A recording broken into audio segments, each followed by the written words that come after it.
बिस्मिल्लाहिर्रहमानिर्रहीम। अस्सलाम वालेकुम। आज मैं पकोड़ा मिक्स प्लेटर बना रही हूँ क्योंकि आज कराची में पेशगोई हुई है। अभी अनाउंसमेंट हुई है कि आज बारिश होगी, तो मैंने सोचा इस ठंड का फ़ायदा उठाया जाए। ये चीज़ें सर्दियों में बहुत मज़ा करती हैं। पकोड़े तो खैर हर वक्त हर मौसम में बनते हैं, लेकिन इन मौसम में ये चीज़ें बहुत ही अच्छी लगती हैं।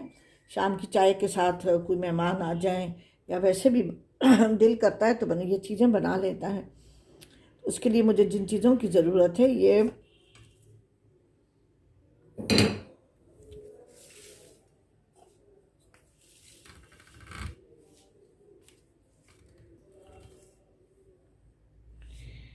है 6 टेबल स्पून बेसन है। लेवल ले लें, बिल्कुल हीप नहीं लें। 2 टेबल स्पून चावल का आटा है और 1 टेबल स्पून लेवल ये कॉर्नफ्लोर है। तो इसको मैंने छान लिया है। इसको मैं इसमें डाल रही हूँ डिश में, डोंगे में। मसालों में ये है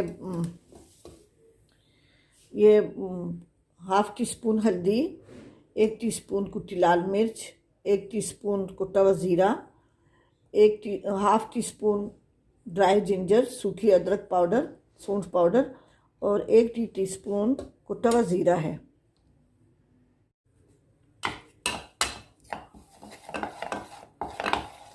शुरू में थोड़ा सा सख्त करें, थोड़ा सा, इसलिए कि इसकी गुठलियाँ बिल्कुल निकल जाती हैं।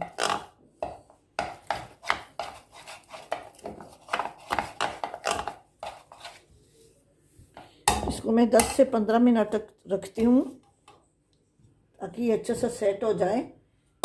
ये प्लेट इसके ऊपर मैं रख के मैं एक तरफ कर देती हूँ। नमक मैं लास्ट में डालूँगी, नमक और सोडा। अब ये हरी मिर्चें हैं, ये मैं आधी करके इसको बिल्कुल आधी करके इसके बीज निकाल दूँगी। आपकी मर्ज़ी है। आलू है, ये मैं भी इसको अच्छी तरह धो के, और आप फ्राइज़ की शक्ल में काटें या आप गोल काटें या वेजिस की शक्ल में काटें, वो आपकी मर्ज़ी है। ये फूल गोभी है। आप इसमें गाजर, शिमला मिर्च की भी बाज़ों का जिनको अच्छी लगती है शिमला मिर्च, उसको भी पकोड़े बना लेते हैं। बैंगन, गाजर, वो भी आप इसमें इसके बना सकते हैं। ठीक है, मैं अभी इसको धो के और फिर इसको मैं सब काट के फिर मैं पकोड़े तैयार करती हूँ। यहाँ पे लेके कौन सा नींबू? वो मैं लाई होंगी, हाथ में टीवी देख रही होंगी तो लाई होंगे। अभी हमारी माशाल्लाह चाय की तैयारी हो रही है, तो मैं पकोड़े भी साथ में बना रही हूँ। ये मैंने बिल्कुल देखिए गाढ़ा पेस्ट बनाया है। इसमें मैंने अभी नमक नहीं डाला।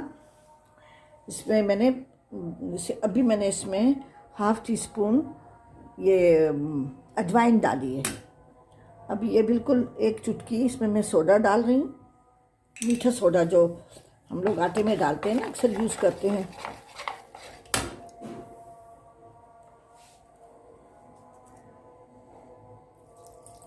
थोड़ा थोड़ा करके पानी डाल के हम इसको, उसके बाद से फिर मैं इसमें नमक डालूँगी।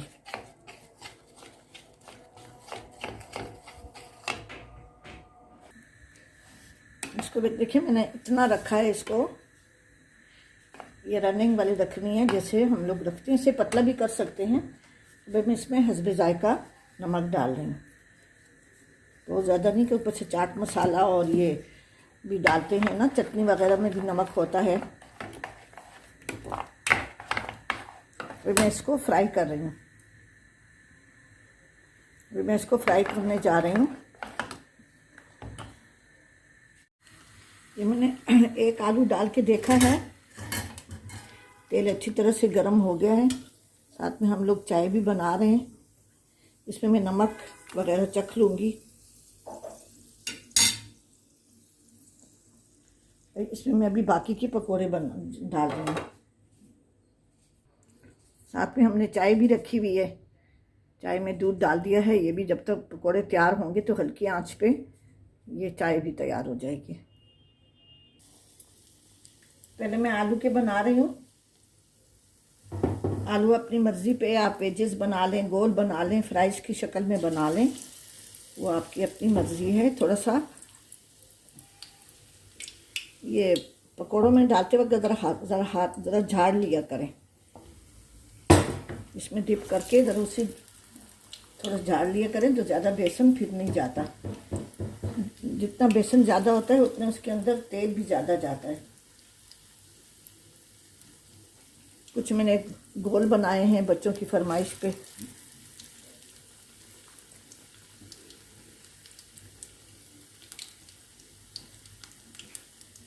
इसी तरह से पहले मैं आलू के बना लूँगी, उसके बाद से 1 बाय 1। पालक भी मेरे पास थोड़ी सी पड़ी हुई थी, वो भी मैंने निकाल लिए, धो लिए। ठीक है, आलू के फ्राइज तैयार हो गए। देखें कितने बिल्कुल ये चावल के आटे के साथ और कॉर्नफ्लोर के साथ बहुत ही क्रिस्प बनते हैं। इसको मीडियम आंच पे फ्राई करिएगा और आलू थोड़े से मोटे काटिएगा ताकि पता तो चले कि भाई अंदर से आलू के फ्राइज हैं या पकोड़े हैं, जो भी है। तो इसको मीडियम आंच पे करेंगे तो अंदर से आलू बिल्कुल गल जाएगा। और चावल के आटे की वजह से और कॉर्नफ्लोर की वजह से ये उसके बिल्कुल एकदम से टाइट बनते हैं, बिल्कुल नरम नरम नहीं होते। ठीक है जी, अब मैं और पकोड़े बना रही हूँ। इसमें मैं पालक डाल रही हूँ। मेरे पास थोड़ी सी पड़ी हुई थी, मैंने इंग्रेडिएंट भी नहीं दिखाई थी लेकिन पड़ी हुई थी। तो बच्चे तो हमारे नहीं खाते, बड़े खा लेंगे। पालक को बिल्कुल मीडियम से भी कम आंच पे करिएगा क्योंकि पालक जल जाती है तो फिर उसका मज़ा ही नहीं होता। तो कोशिश करें पालक के छोटे पत्ते लें। उसके बाद से मैं मिर्चें करूँगी और फिर गोभी करूँगी।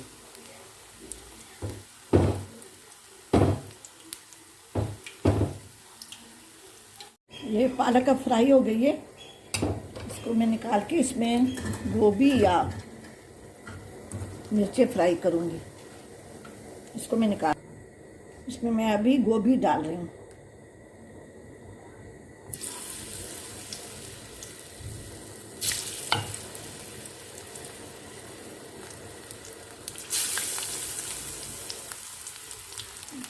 आंच को मीडियम कर दें।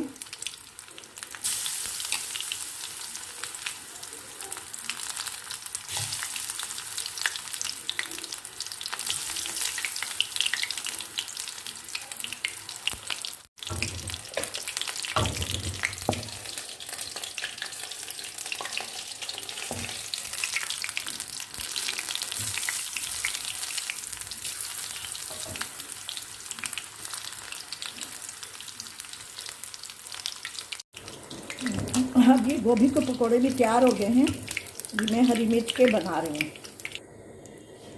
अब इसमें मैं हरी मिर्च जो मैंने बीज निकाल के, मोटी हो पतली जो भी हरी मिर्च आपके पास हो, उसके बीज निकाल के उसके 2 टुकड़े करिएगा ताकि अच्छी तरह से दोनों तरफ से फ्राई हो जाए। अच्छी तरह से कोट करके बेसन से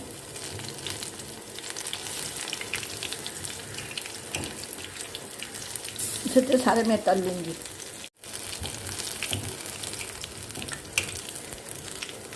ये हरी मिर्च के हैं, गोभी, आलू और पालक का मैंने तैयार कर लिया है।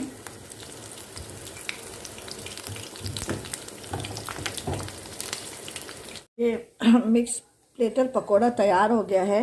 ये गोभी के पकोड़े हैं, ये हरी मिर्च है, पालक है और आलू के ज़्यादा बनाए कि आलू बच्चे बहुत ज़्यादा शौक से खाते हैं। ये मैंने इसके साथ हरी चटनी बनाई है, मेरी चाय पड़ी हुई है और इसके ऊपर मैं चाट मसाला डालती हूँ। आप नींबू भी डाल सकते हैं, इसके ऊपर मैं चाट मसाला स्प्रिंकल करती हूँ इसके ऊपर। और मैं अपने लिए ये डालूँगी, ये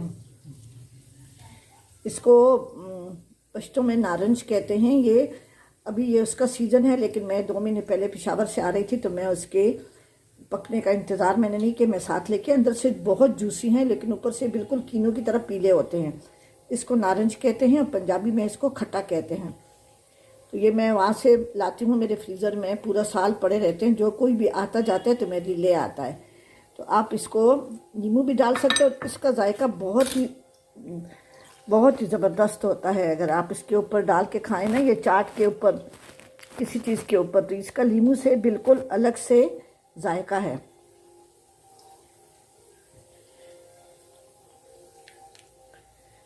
बहुत ही अच्छा इसका खट्टा मीठा जायका होता है।